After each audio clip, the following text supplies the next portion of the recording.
But everything is worth a fight for. If you don't fight for it, ikienda mtu asili. Kiumia kihituku President wa KANA UHURU KENYATTA nioririe mbeũ njĩthĩ matigatigithĩrie kũrũĩrĩra ihoto ciao ona maguoyo hiyo.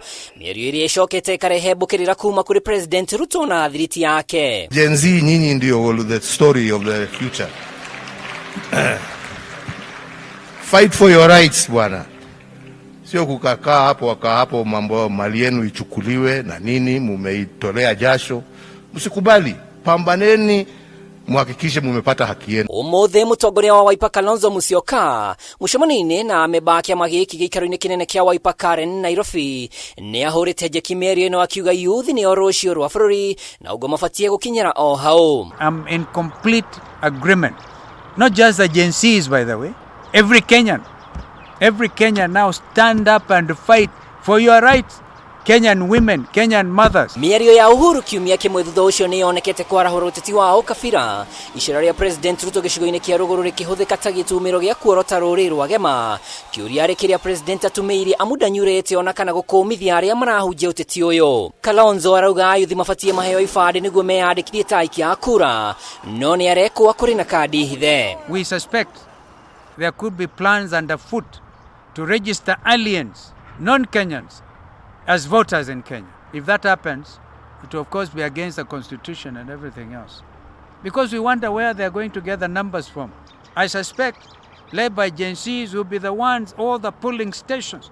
And we will not expect rogue polling stations. Ihinda-inĩ o rĩu nĩ agĩire kĩene mĩario ya President ya kũmba thirikari ya kũrũmbũiya ũrũmwe, akiuga Kenya ti agayũkanu. So if he goes around saying he's united the country, what he doesn't know is the country is united around one point of making sure William Ruto loses the election, in spite of the utterances by some of the people who say that they know how to manufacture 24-year presidencies. They know even if he loses, he will not lose. Those are warlike utterances.